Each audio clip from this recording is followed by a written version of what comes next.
Hello everyone, and welcome to today's video. I'm really excited to talk about Claude skills today because for me, they have been I'm trying to think of any other phrase other than game changer because I feel like a game changer is very AI focused. They've been really helpful for me in terms of helping me with things that are like repetitive tasks, having to give the same instructions over and over again, and things just in that general area. And I feel like as researchers or as people who do research, we can really utilize Claude skills to help us with those repetitive tasks so that we are making things that can be delegated to AI more efficient. And so today what I wanted to do is just bring us through a brief overview of what skills are, a little bit more about how to create them, and then I'm going to showcase how to actually go about and create said skills and the difference between creating a skill just using Claude Skill Builder and what happens when you use the Skill Builder plus giving reference material. So, what are Claude skills?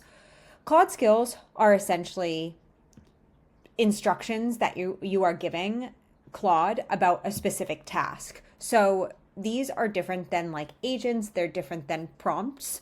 They are for a specific task that you are trying to accomplish and helping you get through that task more quickly with a set of instructions. So I'm going to link to these two websites. They're just Claude Docs.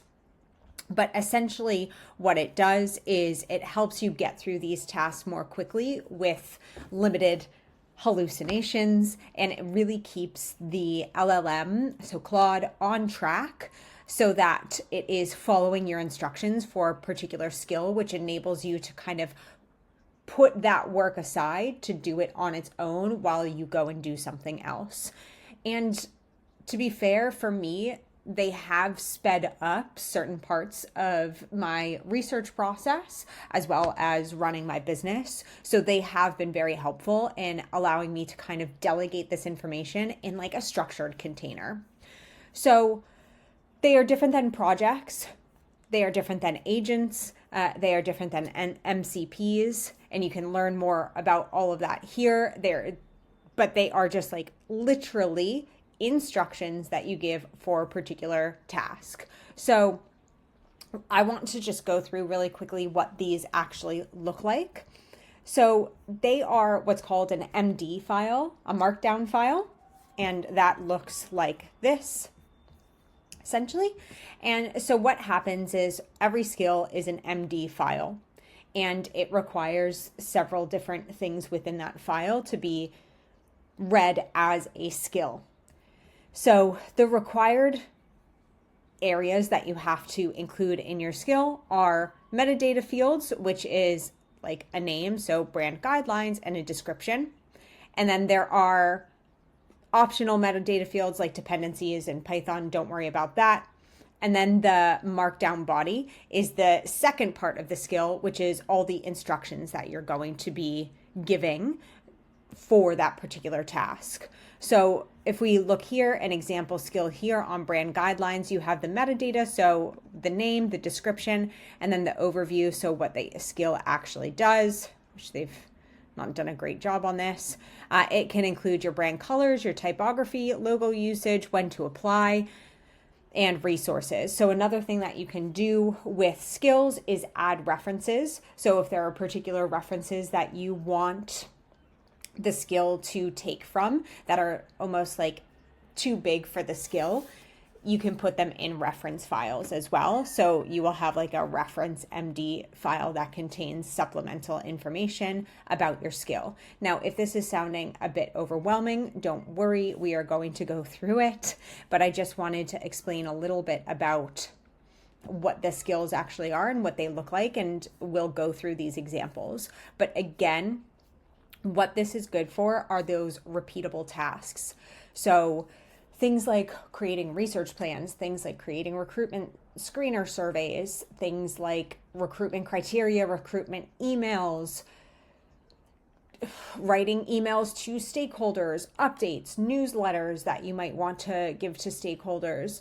And so they are really helpful because you can just put those instructions and Claude will automatically pull from that particular skill when you're doing a relevant task. So you don't necessarily need to call out the skill. You can prompt it, and I will show you how to do that. But it's just really helpful to be able to say, not have to prompt every single time, not have to start from scratch every single time, not have to give context every single time. This is a really powerful resource and way for you to work more efficiently with AI. And I highly recommend taking a look at these skills. So what I have done is I have created, let me just pull it up. So what I have done is I have created some Claude skills, and why do they always just disappear? Okay. All right, it's not getting away from me now. I have created some Claude skills. So you can see here, there are 52 Claude skills that I have created. And as I said, that they are for various things across the entire research process. And what's great about this is it delineates, like, rather than a bigger prompt, or rather than like trying to make Claude do too many things at once, it delineates like a skill that it needs to do and the way that it needs to perform that skill when you are doing something, so that it tends to get less confused. So as you can see here, there's a bunch of different skills, from A/B testing to affinity diagramming to card sorting, consent forms. Like, these are all really awesome ways to use Claude skills and create them for these like repeated tasks. And again, we're going to go into that in just a second. So what I have done is I used the skill builder. I had a little bit of a hard time with this because